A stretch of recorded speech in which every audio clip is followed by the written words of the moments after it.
Imagine this. You're a security guard, doing your nightly rounds at a shopping mall. Stores are closed, lights are dim.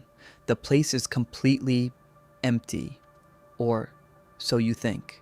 Because somewhere deep inside this mall, past the food court, past the anchor stores, past the maintenance corridors, there is a door.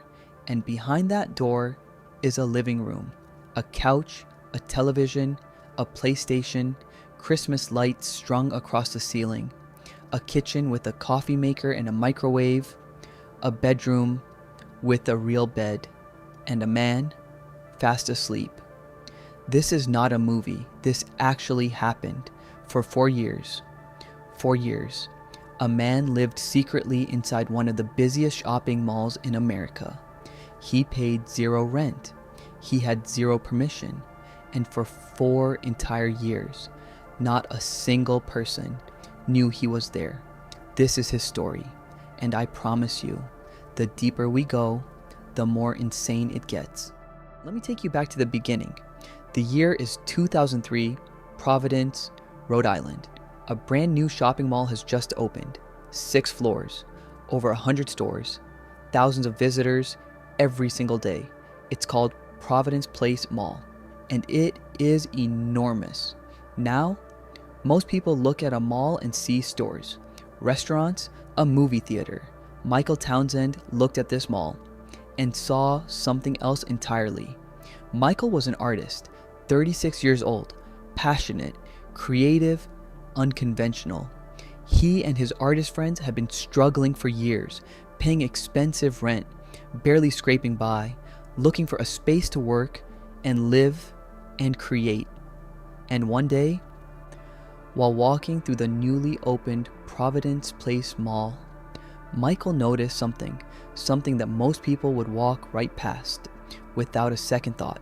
A door, not a store entrance, not a staff room, a plain, unmarked, forgotten door, tucked away in a remote corner of the mall's parking garage. Michael tried the handle. It was unlocked. He stepped inside, and what he found changed everything. Behind that door was a large, forgotten space, roughly 750 square feet. No windows, concrete walls, completely hidden from the rest of the mall. It was essentially a large, empty room that the mall's architects had built and then forgotten about. No cameras, no foot traffic, no reason for anyone to ever go there. Michael stood in that empty concrete room for a long moment, and then he smiled, because in that moment, a plan began to form in his mind. A plan so bold, so audacious, so absolutely insane that it just might work. He was going to build an apartment right here inside the mall, and nobody was going to know. What happened next took months of careful, secret planning. Michael didn't just rush in with a mattress and call it a day. No, he was meticulous, patient, calculated. First, he studied the mall's security patterns. When guards did their rounds, which corridors they checked, which areas they ignored. He discovered that this particular corner of the parking garage, the area near his secret door, was checked maybe once a week, sometimes less. Then he started bringing things in. Not all at once. That would be suspicious. A little at a time. Every few days, he'd walk through the mall like any normal shopper, carrying bags that looked like shopping bags. But inside those bags were the building blocks of his secret home: drywall, flooring materials, furniture pieces broken down to fit, piece by piece, week by week. He built walls inside the concrete space. He laid down flooring. He ran electrical wire, carefully tapping into the mall's own power supply. That's right. He was literally stealing electricity from the mall, directly, for 4 years. He installed lighting. He brought in a couch, a television, a PlayStation 2. He hung Christmas lights along the ceiling because he liked the warm glow they gave the room. He set up a kitchen area with a microwave and a coffee maker. And finally, he brought in a proper bed. And just like that, Michael Townsend had a home. inside a shopping mall, rent-free. Now, here's where the story goes from incredible to absolutely mind-blowing, because Michael didn't just use this space occasionally. He lived there, properly lived there. He and his artist friends would spend nights in the space, working on art projects, having conversations, watching movies. He slept there regularly. He woke up in the morning, inside a shopping mall, walked out through his secret door, and joined the thousands of everyday shoppers as if nothing was unusual. He'd grab a coffee from the food court, browse the stores, then slip back through his door when the time was right. Think about that for a second. Every single day, thousands of people walked past that area, security guards patrolled those corridors, mall management held meetings about this very building, and not one single person had any idea there was a man living among them. But here's what I find most fascinating about this story. Michael wasn't doing this out of desperation. He wasn't homeless. He wasn't broke. He had a place to live outside the mall. He did this as a statement, an art project, a social experiment. He wanted to prove something, that our society had created these enormous commercial spaces that were technically public, but completely controlled, monitored, commodified. And he wanted to exist inside that space on his own terms. He documented everything, secretly photographed the apartment, kept detailed notes. He was going to reveal it one day as a piece of art. He called the project DeFort, and for 4 years, it worked perfectly. Until the day it didn't. November 2007, 4 years after Michael first stepped through that unmarked door.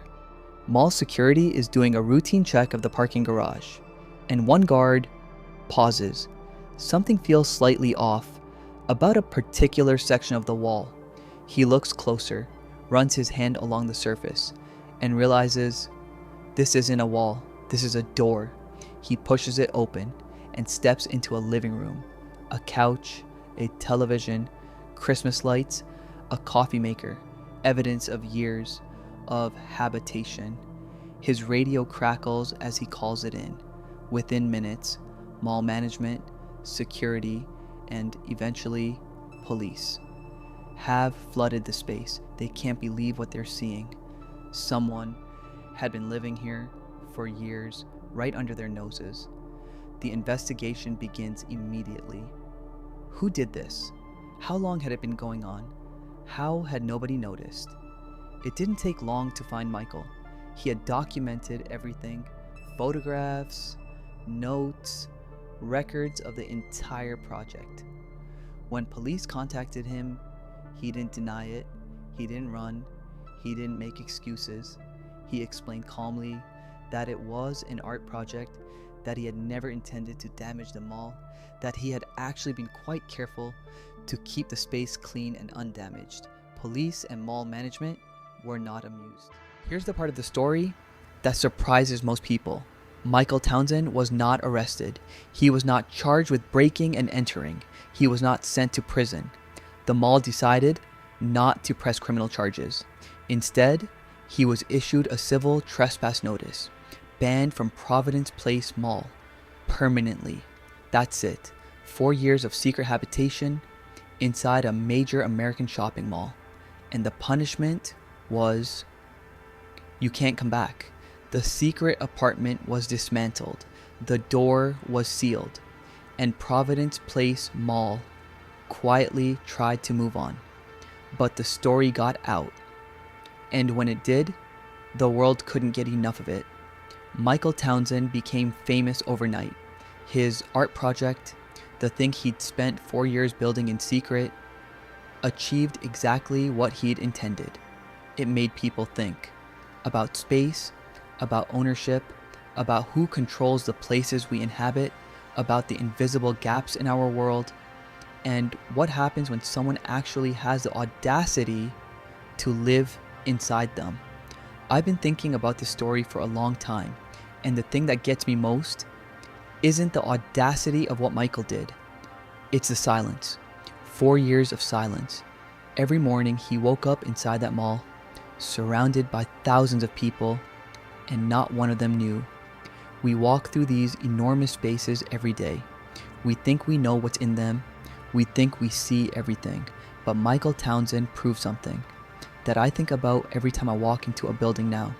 There are spaces within spaces, secrets within structures, hidden worlds existing right alongside ours. And sometimes someone is living inside them. Now I want to hear from you. If you discovered a hidden space like this, completely safe, completely secret, what would you do with it? Leave your answer in the comments below. I read every single one. And if this story kept you locked in from the very beginning, you already know what to do. Subscribe to Vault X, because next week we're opening another file, and I'll tell you this much. The next story makes this one look ordinary. You've been warned. Vault X, the stories that were never supposed to get out.